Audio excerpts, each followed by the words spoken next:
Everywhere, GBS.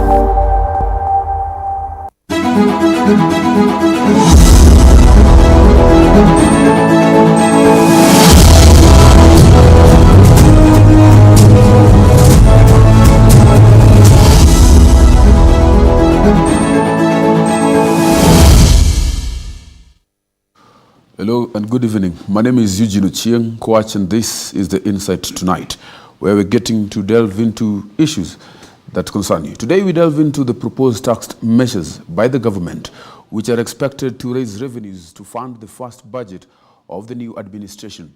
These measures have raised concerns about already high cost of living for Kenyans and how they will be affected by the proposed changes.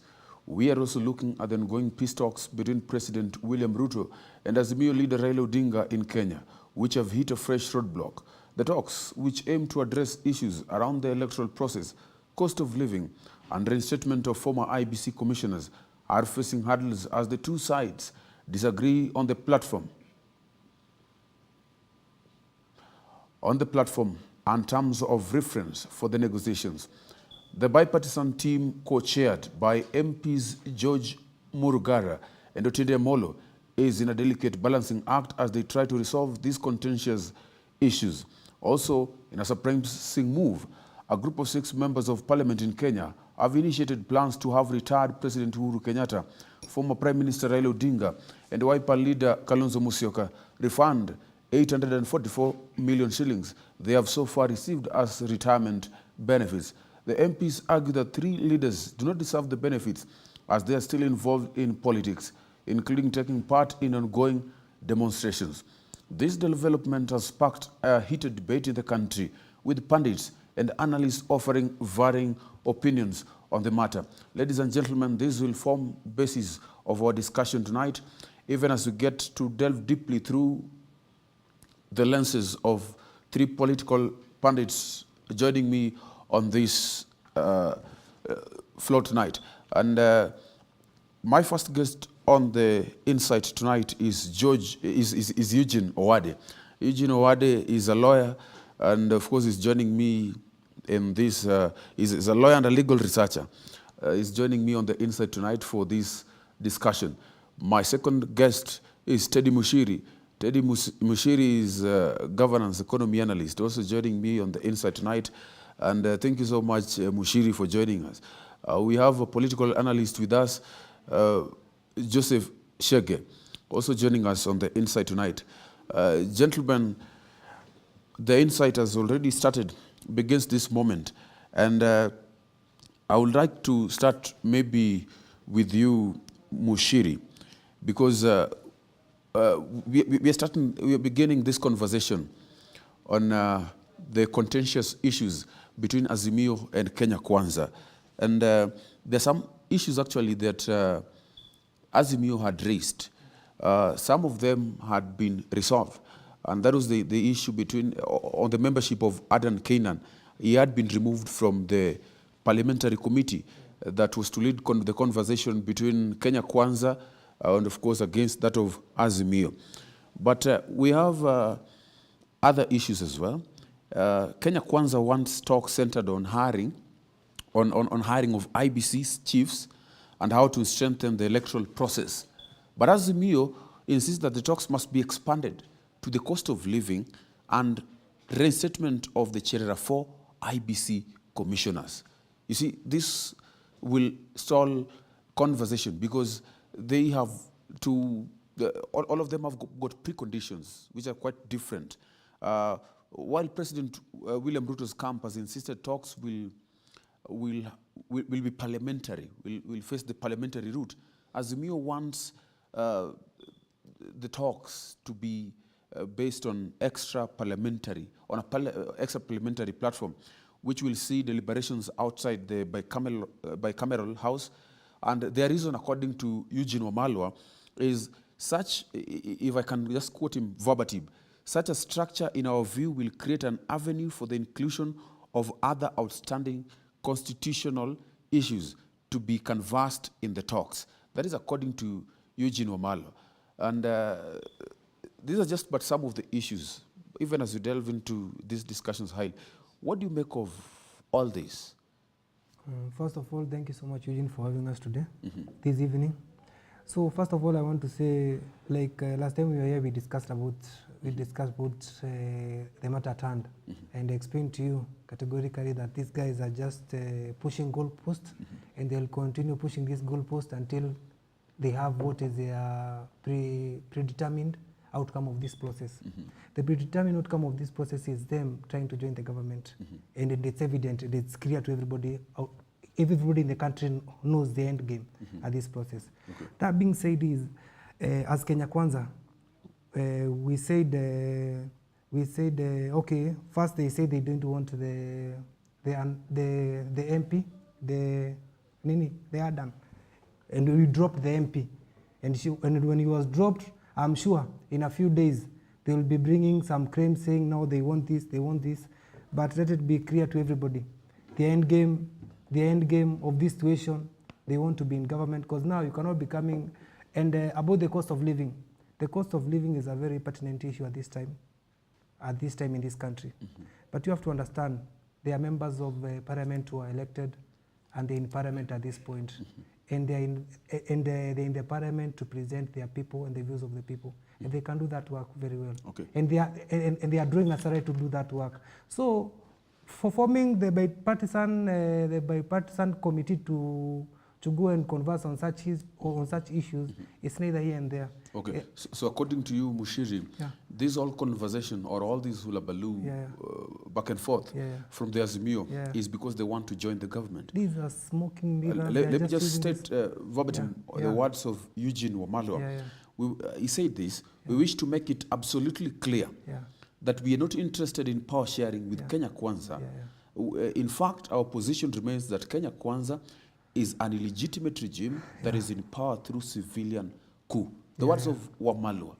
What do you make of this? Because actually, according to you, you have stated over and again, unequivocally, that the major reasons why Azimio will want to indulge you guys in a conversation is not bettering the life of Kenyans, as they say, but to have an Nusu Mkati government, which they have refuted. You know, these are just smoke and mirrors, whatever they are doing, and the mirages they are trying to use. These are tactics of negotiation. When you go to the negotiation, you have to hold your ground, and this is what they are trying to do. But evidently, for anybody, everybody who has good reasoning and logic, it's evident what they want. Okay. Thank you. But it will be very disappointing, because according the president has stated very categorically that, and I think he is right. He is right in this aspect. He is right in this aspect that there won't be power sharing, and I'm sure we are going to see in a few coming weeks whatever they'll be pushing, which will be more on the power sharing stuff they are saying they are not interested in. Okay, Shege. Yes. What do you make of all this? Sometimes when my friends talks, you wonder what is even there to be shared in that government. What is there to be shared? A government that nowadays, when teachers are paid their salaries, it's a breaking news. A government when civil servants are getting their salary, it's a breaking news. What is there to be shared? Sometimes I wonder with these people who are in the government, because our forefather had foreseen a situation whereby we'll have a shared prosperity, that all of us will have a country to call home. But these people, they are taking, the way my friend is talking here, you can tell he's following the words of their deputy president, Rigathi Gachagua, that these are a company, nobody else should come in. And that somebody else, are they not Kenyans? In fact, let me tell you, you see these hulabaros about, oh, they want to come and share government, they should be in opposition, they should do what they should do. Kenyans, we don't have luxury for such nonsense. Because what we are facing as a nation are more dangerous issues than even these the shenanigans we are talking about. Such things should be talked in US, the Democrats versus Republicans. Kenyans, we should come together as a nation. Everybody, regardless of who you are, we tackle the issues that are affecting our nation. The cost of living, Right now, some people are going to bed hungry. You saw the other day President William Samoei Ruto giving a state of address saying that there will be no longer help. If was it not for help for their higher education loans board, I could not be here. I went to university, courtesy of help. He himself went to university, courtesy of help. Now we should be asking ourselves, now because there are children who come from very poor background, who cannot afford education. Let me finish that. I'm coming there. I want you to see the whole issue of these people saying, oh, we are sharing their government. What is there to share? The country itself, there's nothing to share. It is not even enough for them. What are we coming there to share, Eugene? Yeah? Okay. These people, they must tone down the reckless talk they're having. I get your point. Are you getting me? I'm getting you. So, yes. We are going to come to that conversation about help and other issues that are actually affecting Kenya. Yes. But now we were just trying to get an overview of the back and forth between the Kenya Kwanza and Azimio. Let me give Wakili a chance, also joining us on this show, to give us a view on these sticking points that could derail the talks between Azimio and Kenya Kwanza. Well, Eugene, thank you so much for this great chance again to join you on this panel. Well, just to start us off, I largely concur with my colleague, but in equal measure, I am not in agreement with what my brother here said. You know, of course, we all know, he said any reasonable Kenyan should know that the Azimio guys are trying to fix themselves in government. But you see, you're giving a claim, but you're not giving any basis or any evidence to support it, right? So you cannot just claim something while the same people, the horse's mouth, own mouth is saying they don't want to join government. I think it's fair enough if we trust what our leaders are telling us based on what we can see. Let us not try to be dream readers or dream interpreters. No offense. Anyway, on that matter, what I'll say is this. We cannot run away from the fact that there are serious issues that need to be addressed. The serious questions of governance, the serious questions of the cost of living, the serious questions of electoral democracy and integrity that we need to address. We can't run away from that. We've had the same issues from the past, how many elections since independence, but they've never been addressed. We have these reforms, and a government that is deeply interested in not implementing some of them. For instance, we've all said this, and it is there on several platforms, that we do not need 52 CASs. We need to agree on such basic issues. We are spending more money on wages and paying recurrent expenditure that we don't need. Yet, as my friend said, somebody sleeps hungry or will sleep hungry tonight, right? We are paying people more than 800 million to drive cars around. Students don't have help. These are basic issues that we need to address. We have serious issues pending from 2022 election. You know, Eugene, just to quote something, or just to take you to another country, Nigeria had elections the other day. They had less than 20% people who participated in that election. The president had a 36% people voting for him. What happened in Kenya? We had, was it 60-something% of people who voted? How many didn't vote? It's a big block. And out of the 60-something% that voted for the current, for Baba and President Ruto, how many actually voted for Ruto? How many didn't vote for Ruto? These percentages need to worry us because you cannot have a deeply divided country and expect everybody to sit on the same table and say everything is okay. It is not okay. I want to just one point. And Mushiri, as you're talking, I wanted to specifically, maybe if you can measure on this particular point, and that is Azimio wanting extra parliamentary platform where they can discuss these issues that are facing Azimio. Kenya Kwanza maintains that they want these conversations to be majorly in the parliament. Why? What is the difference? And actually, what are the implications of having these talks within the parliament and outside, extra parliamentary, according to Kenya Kwanza? What's the reason majorly? First of all, before I answer your question, I want to answer my brother here. He has said they don't the Azimio don't want to be in government. They have said they don't want to be in government. Yes. But you have to understand, human beings are creatures of habits. And it has been, human beings are creatures of habits and patterns. Our Azimio Honcho, which is Raila Odinga, has always tried for the first 4 years to be in government through the back door after every election. And when you say about the election rules and everything, let's not personalize these things. Let's try not to put this thing as is a national issue. It's a personal issue because it's only one person who loses the election, and he has never accepted that he has always said it has never dawned on him to accept. Oh, just a minute, I'm going to point. It has never dawned on him to accept that he has lost an election. That being said, my brother, so what you have asked right now, you have asked about the parliamentarian, where the talks center in the parliament and not outside. You know, we don't want to go in a slippery.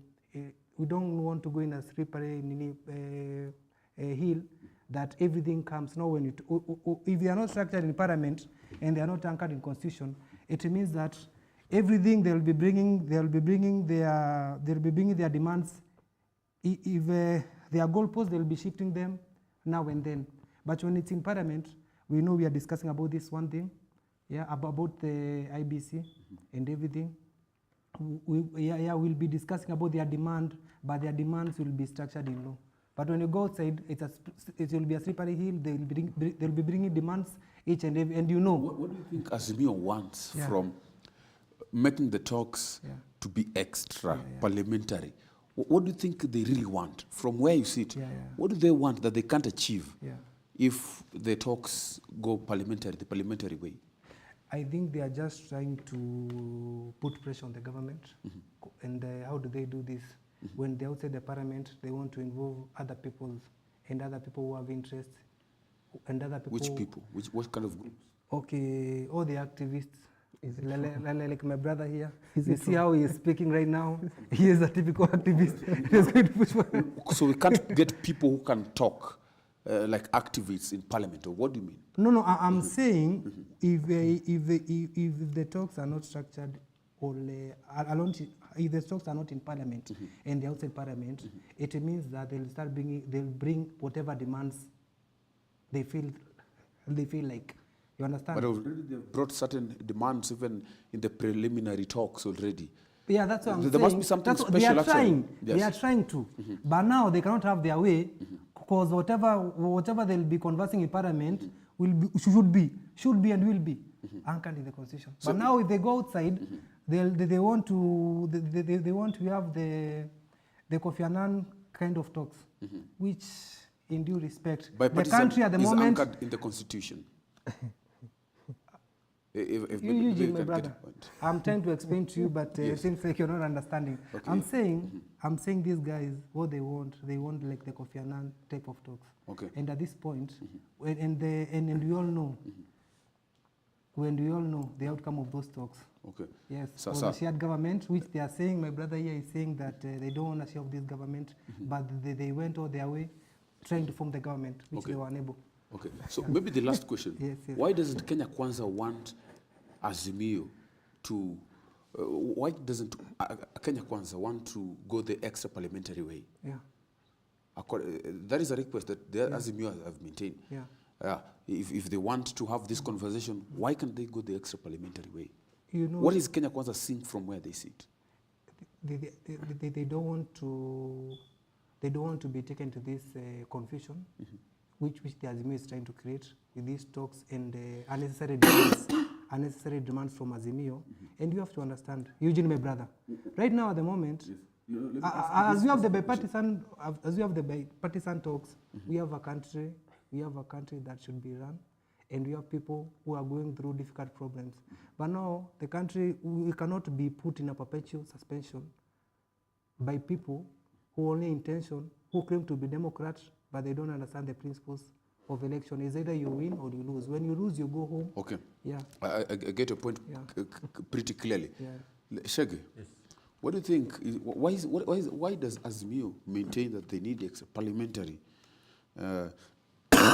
talk? What can they achieve having a parliamentary discussion or way of going about this conversation? First, I have to remind my brother that no one is interested in confusing an already confused government. Because the government is already so much confused. So why should you confuse it? Again, I ask my brother here, who is Azimio? Because my brother here is insinuating that Azimio is Raila Amolo Odinga. Azimio is 7 million Kenyans who woke up and believed in the agenda that Raila Amolo Odinga had. Those are the Azimio. And the Kenya Kwanza is not William Samoei Ruto. It is another 7 million people who voted for them. So we have two people holding each half of the country. Raila is holding brief for half of the country. Yes. Ruto is holding brief for half of the country. In fact, it's a third, because another third people, they never voted for this government, either way, or Raila or William Samoei Ruto, they never voted for anybody. So let us not confuse Azimio with Raila Amolo Odinga.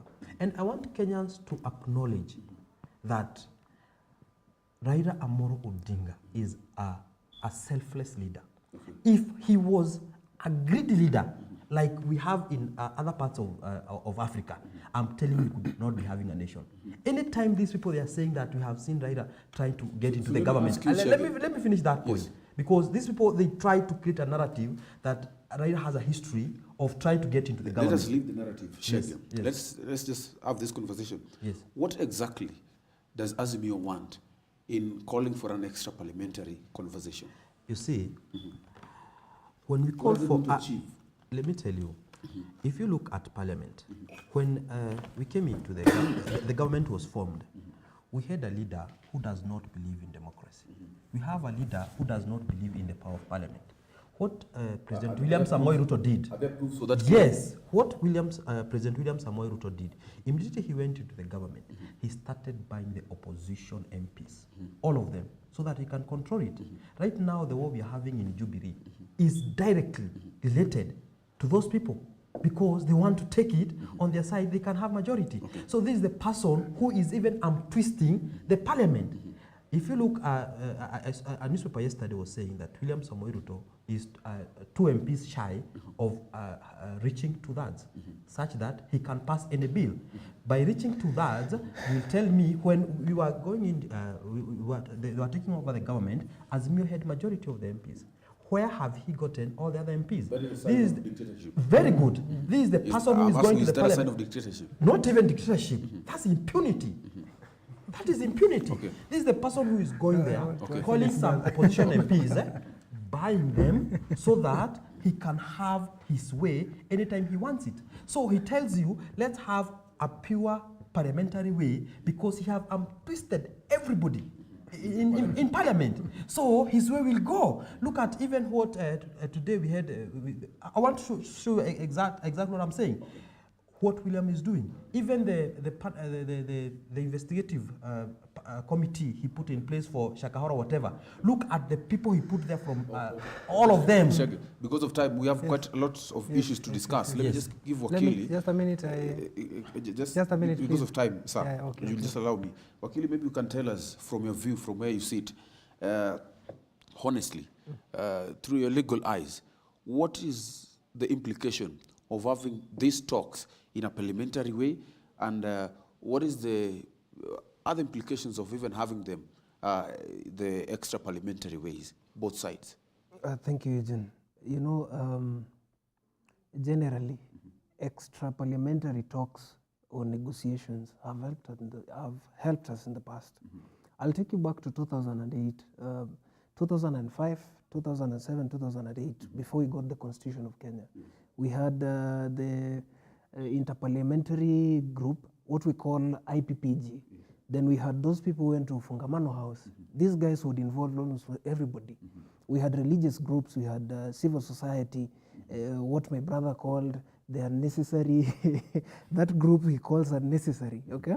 We had all these people brought on board because if you need reforms, reforms are not only legislative or what parliament can do. The role of parliament is to legislate or make laws and also to oversight, right? Parliamentary, now, the kind of reforms that Azimio is proposing or the issues they've raised, they go beyond the mandate of parliament. They're not just a matter of correct this law, correct that. There are issues that are policy issues. Policy issues can be best addressed outside Parliament. The other issue, Eugene, is that to be fair, Parliament is no longer the Parliament we wanted it to be. Parliament is more or less becoming a Kenya Kwanza Parliament. You know, most of the decisions that have been passed by Parliament have been critiqued by the public, that these things are reliant or largely supporting the government. You see, for instance, Eugene, we all remember when President Ruto just walked into Parliament in the name of having breakfast. Of course, to any right-thinking individual, that is okay. But you see, if you have a clear separation of powers between these two bodies, there is no reason for the president to go there. What they do is to issue a communication. You do a letter through the speaker. I don't know whether you understand that. They do a communication through the speaker on any issue. You know, the issue is this. We are convoluting the distinction between an executive and a parliament. Okay. Two, when you have a legislative body that is largely pro-government, then you have an issue because you will not hold the government accountable. That is why we have we need to strengthen the opposition because of the question of accountability. You take, for instance, the recently proposed finance bill. You take it to Parliament with proposals that are clearly anti-public interest. The government or the leading party will pass it without amendments. Even if the opposition says this and this is wrong, it will be passed because merely you have a supermajority. As my friend said, we all remember the tyranny of numbers. It was just the other day in 2013. Every bill President Uhuru Kenyatta, the former president, would propose would go through because they had the majority. And it was really anti our constitutional democracy. It did not help us at all. That's why we faced the problems in 2017. Go for a short break. Yes, Maybe Eugene. you can give us examples of the bills that actually the president, the former president, had passed. Maybe they had passed together that actually derailed the democracy or the country generally. That could mean that the bromance between parliament and the executive is not something that is good for the country. I'll give you one, Eugene. In 2014, we had the Security Laws Amendment Bill. Do you know what it proposed? It proposed that Dadaab and Kakuma camps, this is just one of the proposals that actually went through court and it was struck down. And again, we'd also go to the Computer and Cyber Crimes Bill. It was passed, but there are sections that have been struck down. The Security Laws Amendment Bill proposed back then by, I believe, don't quote me, but I believe it was the current CS, Murkomen and Duale. Duale was then the majority leader in parliament. They proposed it and it was cited for basically having religious connotations. Okay. Yeah, okay. It would strike down against anybody who professed the Islam religion and they would be tagged terrorists. You know, this is completely wrong. Okay, I get a point. We are coming back to this conversation, gentlemen. Just because of time, we need to take a quick short break, but thank you so much for being with us as we delve into this conversation deeply. We are talking about this, it is the state of the nation as we talk about three critical issues that are affecting us. And of course, we started with the Azimio Kenya Kwanza derailing talks. And thank you. Please stay with us.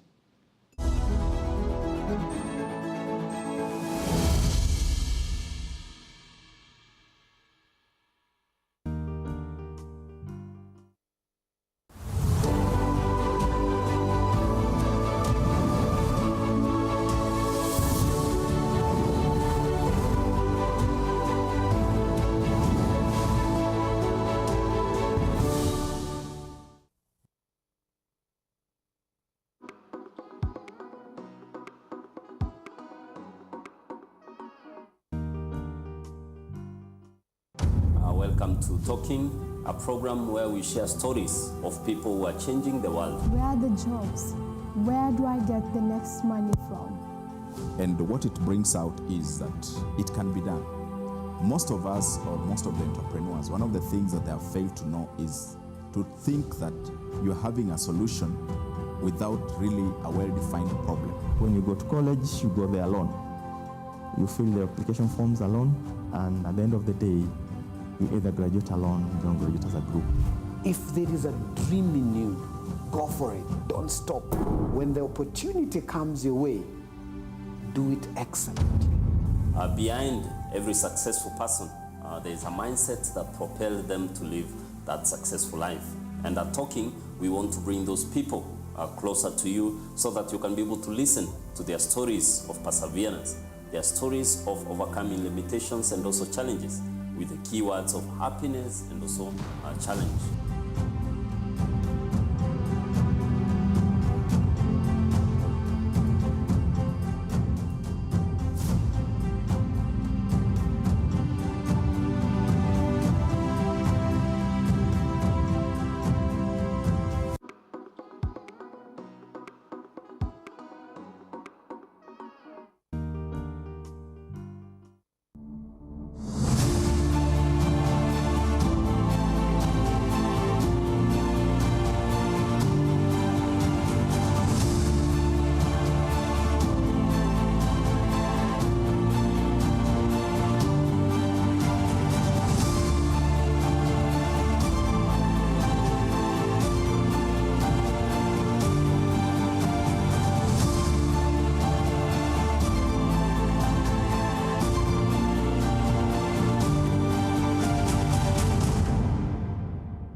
Everywhere, GBS.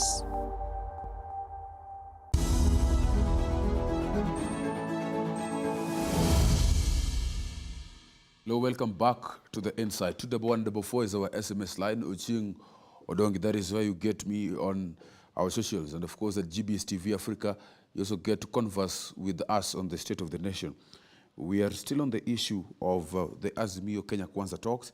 And let's just move quickly. And my question will be, how likely is, and how possible is it that we're going to have a tangible conversation on issues like the cost of living, hiring of IBC chiefs, and restatement of the Cherera 4, of course, among other critical issues. If I can just start with you, Shege, you think these conversations are going to be quite tangible? Yes. I believe on both sides, the voice of reason must stand, because this is not a duel to have a winner. Whoever must win is Kenya, and Kenya belongs to 50 or 53 million Kenyans.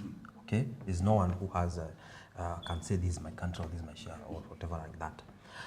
On the issue of maybe Azimio want to be in the government, and what is wrong with that? If they want to be in the government, are they not taxpayers? Are we not paying tax? If I'm in Azimio, am I not paying tax? If they want to be in the government, if they can bring solution to the government, then so be it.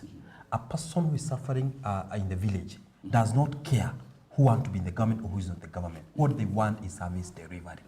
If we can come in collectively as both sides, as a nation, and we tackle the issue of the cost of living, I'm telling you, it will come down.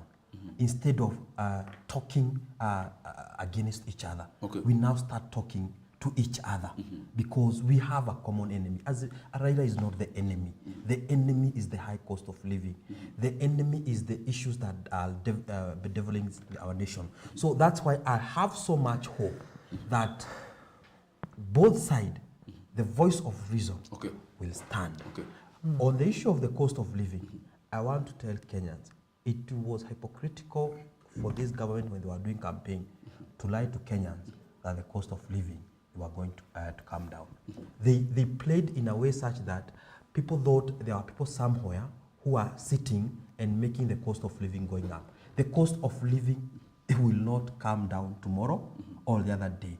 And that's why these people, they are unable to move because of lying to Kenyans during campaigns. A honest leader take responsibilities of issues affecting and talks the truth to the nation. Okay. against lying to the nation. Okay, Shege. Yes, sir. Maybe you can tell us your view. Are we going to have a tangible conversation where we're going to get to the bottom of these issues? Actually, according to where I'm sitting at this point, I think we are more likely to get a meaningful discussion out of this out of this situation. If Azimio start pushing, if Azimio stop chasing the mirage they are trying to do, and accept that yes, we can have conversation, but the conversation should be centered on having a better Kenya, about the people, not about the personalities like they are trying to push. And I'm very happy my brother here has come out and said they want to join the government, which he has been really opposed about it. But I also want to advise him, if you want to be in government, you have 4 years, and you have 4 years to prepare, and after the election you form the government. The second thing, my brother here said that my brother here had alluded that the government, Kenya Kwanza government, is buying the Azimio MPs and everything. But you don't tell them this. When you have a leader, actually all MPs when they are elected, their roles are representation, you understand, registration, you understand, and much more. But now, when you're elected to go to parliament to represent your people, but now when you get your leader, he's telling you on Tuesday and Thursday to go for Mandaman. He's telling you to be wearing sufurias, my brother. As a reader, no, let me finish. As a reader, you have to put your foot down and say you are representing your people, and the only way you can represent, you will present them in parliament. And that's why they are seeing sense and coming, at least supporting the government, so that they can be beneficial to their people. Yes. Is there a way in which Azimio and Kenya Kwanza can come into consensus without actually compromising their respective political stands? Eugene, from where I sit, there is no way they can sit at one table without compromising their stances. The reason is this. If it is a negotiation, for us to negotiate, we need to have good faith.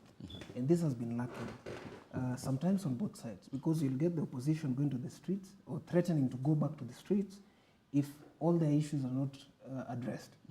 You'll find the government saying, we cannot entertain you people unless you hold down on 1, 2, 3 issues. You'll find the government saying, you cannot exercise your right to demonstrate or picket, as my brother again tried to say. You cannot do this and that. But they know clearly, the law says this. From where I sit, Eugene, all our leaders now need to understand that their roles as they exercise it, both from the president to members of parliament, they're exercising power in public trust. This is there clearly in our constitution. That means in whatever they do, the interest of the citizens must be at the center of any discussion.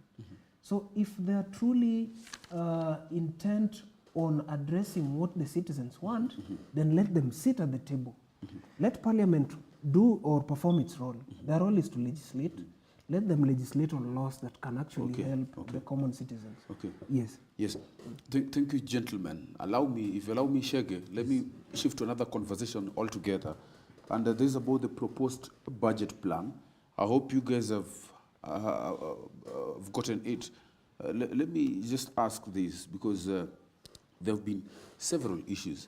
We have had government targeting to raise the PAE from 30% to 35% of Kenyans earning more than 500,000 per month, amongst other issues, including 3%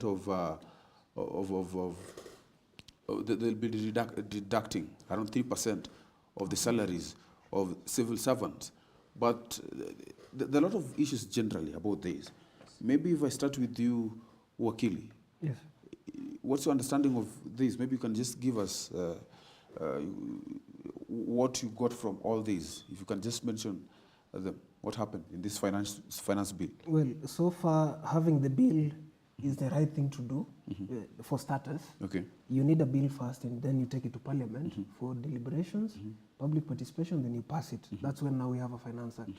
It's the normal order of business. Now, to address the substantive, initially, we had a discussion about having the 3% only among the civil servants, right?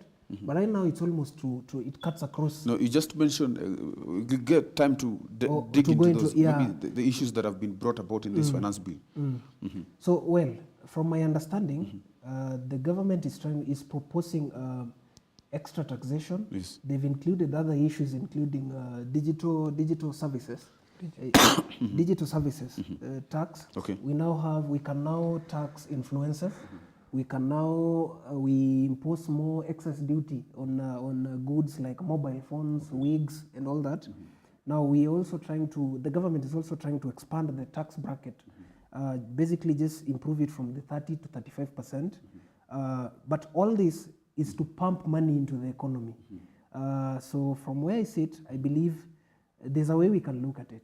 Yes, it is. Shege, you have heard about the finance bill. Yes. Wakili has mentioned, maybe just given a glimpse. Yes. What do you make of the finance bill to actually finance, to fund the budget of the government? That will be the first budget, right?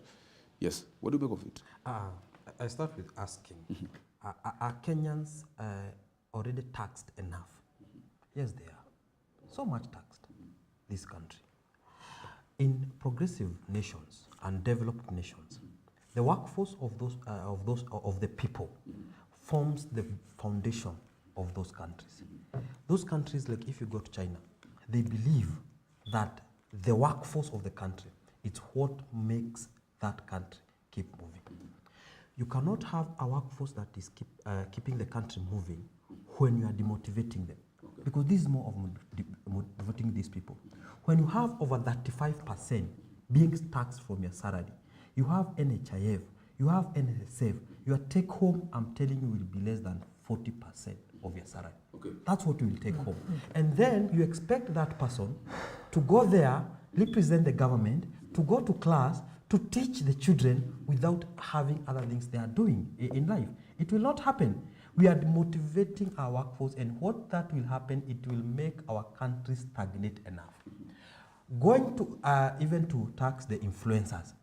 Who are influencers? If you look at the influencers in Kenya, these are most of the young people who nowadays they can't find jobs. So these people go to, they use their network, the network we have, the phones, to start something, to earn a living. If you are going to start taxing these people, and you can't even provide jobs for them, what are we doing to this country? Let me talk about it from you. Yes. If we can give it maybe an economical eye, yes. maybe, without bringing in passions of politics. Yes. Let me just ask you this. You see, in 2022, we had around 2.03 trillion. That is in 2022. That is the budget then. But now the government wants to increase it to about 4 trillion. With the administration's first term in office, actually. What are these measures the government is using to fund this? Because actually, people will be crying. He's talking about more taxes. Kenyans are being taxed. And the Kenyans are asking, shouldn't we stop? Like Shagi is asking, should it stop? Yes. Like you have said, the budget has increased at this point, and you know the government gets revenue from taxing its people and from borrowing money, and at this point, the president is very categorical. He has said he's not going to be borrowing. He is not going outside to borrow more money to the country. Okay. You understand? That being said, is right now the only visible thing that is at this point is increasing the tax bracket. Yeah, and you have said about you have touched on the housing, on the housing 3% on the housing, and about the digital creators. My friend he has mentioned, and you have to understand this. As a Kenya Kwanza in Kenya Kwanza manifesto, there were 6 pillars, which was in agriculture. There was agriculture, medium and small MSC. You understand? There was a digital economy. There was digital economy, and there was housing and settlement. And in the housing and settlement, the president was very categorical that in his term, this government, he'll put a lot of energy in building houses and settling, especially all the people. And what happens? Let me finish up. And what happens, my brother? I want to tell you this: in developed countries, when most of the people are settled, like in Singapore, for example, 90% of people in Singapore is trying to push the country to. You understand? The second thing is on the digital economy. My friend here has alluded that the influencers will be taxed. There will be taxation on the influence and everything. If you are very keen, my brother, and if you are very keen, you listen to the manifesto of the president and whatever he was pushing, they said they are going to be building. They are going to be building a digital highway. You understand? Yes. Which will connect. They are going to build a digital highway where the internet, the Wi-Fi will be connected to every village, to the last village of this country. Meaning more people will be accessing the internet services, and as we speak, more people will be accessing the internet services and at a cheaper price. So it's just investment in their trade.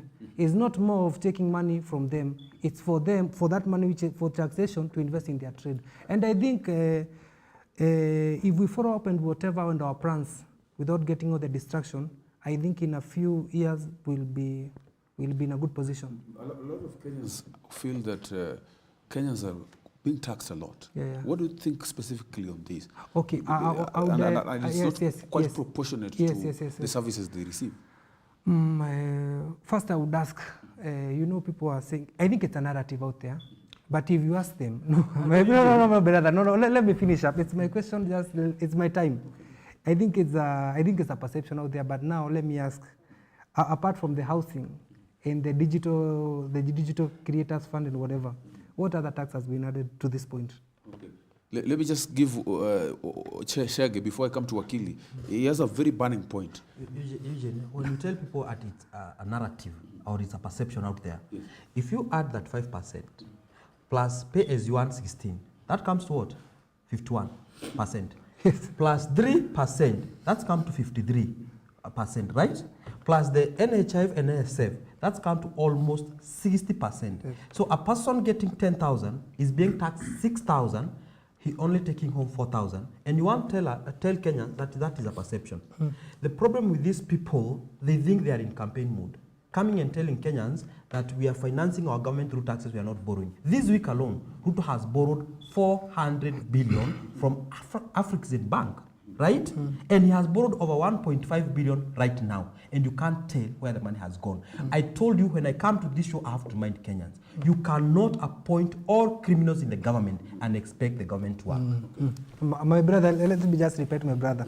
I think my brother is misinterpreting the facts at this point. Because now, when he says there was borrowing, there was borrowing for projects, for infrastructure project, and borrowing for recurrent expenditure. The president has said he won't be borrowing for recurrent expenditure. So he has been borrowing for recurrent expenditure? No. He has said at this point, yes, he would be borrowing, his predecessor were borrowing for recurrent expenditure and paying the this month. And then the other thing, but for infrastructure, the other thing, let me finish up. Yes, the other thing, 2 seconds. he is saying about the NHIF, the NSSF, what we are saying is those taxes were there before he became president. Okay. So when let's not pushing the perception like, no, yes. No, it has been there, but you have to work it, because now the government has to raise taxes, has to raise revenue, so that it can work for its people. Okay. Yeah. That's why this is the illegal government. So let me just ask you, Wakili, do you think we need tax reforms in this country? And what are these measures that can be placed so that actually Kenyans cannot be crying? There can be a balance between the government achieving its target, they have a target of around 4 trillion budget. They achieve it, and also Kenyans don't cry so much that they're being overtaxed. What kind of reforms will better this country? Eugene, if you permit me, before I get to the reforms, may I just touch on a little bit? I won't go into the politics. I'll look at the general, yeah? So there are things we call taxation principles. Basically, we're talking about tax should be proportional or proportionate to whatever you earn. It should be very simple, and it should be consistent. I don't wake up today, tax you 30%, the next day I tax you at 50%. And these principles are just to ensure that we don't tax people to prosperity, because you cannot do that, right? So you need a taxation regime that's very, very coherent, or rather is inclined to the common man. Now, when I looked at that bill, the finance bill, before we get to the reforms, there were some positive things about it. Equally, there were negative things about it. One of the positives is the CS or the National Treasury can then again give tax amnesty. They are allowed to do that. Remember the last time we had the last tax amnesty that we had was struck off 2 months ago via directive from the National Treasury, right? So right now we don't have any. If you had a fine from previous years, you'd have to pay it. Hakuna excuse. Okay. So that's one of the positives. But one of the negatives is this. You know, the president during the campaign said for NHIF contributions, we increase the percentage contributions for those high income earners, right? But right now, of course, that is there within the law. But I don't know whether you people have seen that even if you're employed or not, I'm talking about those who are unemployed or the hustlers, you'd have to look for 1,000 bob from wherever and make sure you pay it for your NHIF. So that's one of the negatives that I see in that bill. Now, can we try and look at how we can address the question of tax? Okay. Or maybe later. Are you done? Okay. Yeah, I'll look at it later. It's okay. Okay. Final point, you're killing. My final point is this. Let us address corruption. Okay. Let us minimize our wastage in terms of the recurrent expenditure that we have. Let's be rational. We need a slim government. Reduce the wage bill, address corruption, make our tax process very simple and clear. Okay. Those are the three reforms that Thank you so much. Gentlemen, I would have wanted us to discuss this further, but due to time. Now let us get to the final part of this discussion. But of course, because I know you guys are talkers, I'll give you, Shege, a chance to discuss this, but as you also give your closing remarks. There's a group of 6 members of parliament, of course, in Kenya, who have initiated plans to have the retired President Uhuru Kenyatta, the former Prime Minister Raila Odinga, and the former Vice President, that is Kalonzo Musyoka, to return or refund the 844 million they have so far received as a retirement benefits. What do you make of this? What is your opinion on the MP's move? Because actually, they had said that this money is just being used against the government, and because these 3 principals are still in active politics, and they're using the money to fund for demonstrations and to cause a mayhem in the country, if I can say. Thank you, Eugene. Yes. It's not just the 6 MPs. You must also add that they come from a certain function. Yes. That is Kenya Kwanza. So let's not have like it's 6 MPs. So it is politics being played. Yes. You see, for them to have the retirement packages and the likes, and they should retire so that they can receive those benefits. And our advocate will explain better. It is done through an act of parliament. But again, we have a constitution in bills of right, whereby any person has a right to engage in activities, join whichever activities that they want. So I want the advocate here to tell us, between an act of parliament and the constitution, which supersedes the other? Because for me, it is the constitution of the land. So even if I'm a retired president, look at Barack Obama.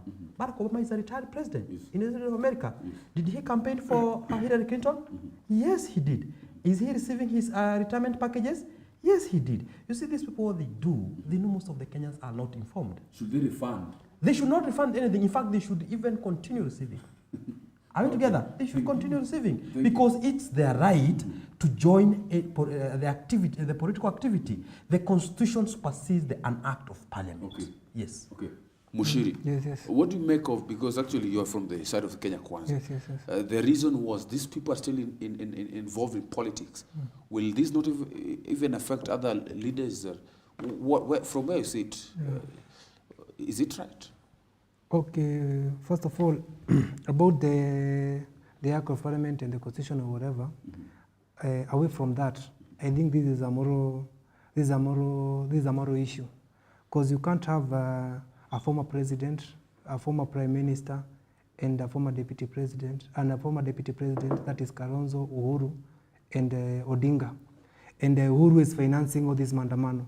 You cannot be drawing salaries, you cannot be drawing all the monies at this point you cannot be drawing all the money at this point at the expense, and on Monday and Thursday you are going to spoil the properties and the livelihood of people, of your citizens.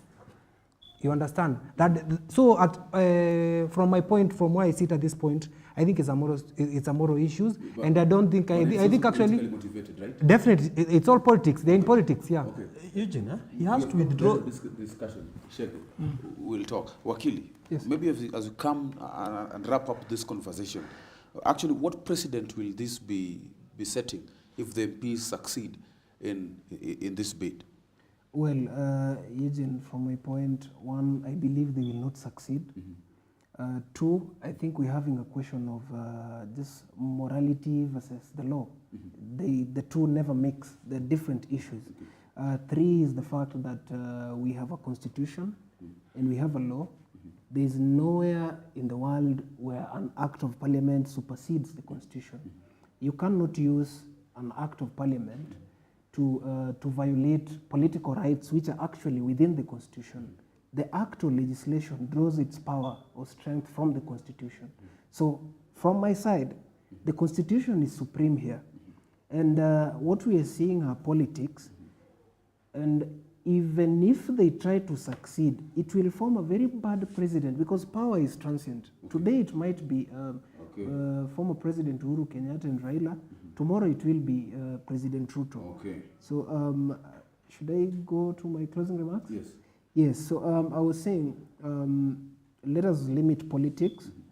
All leaders should generally focus on what the citizens want.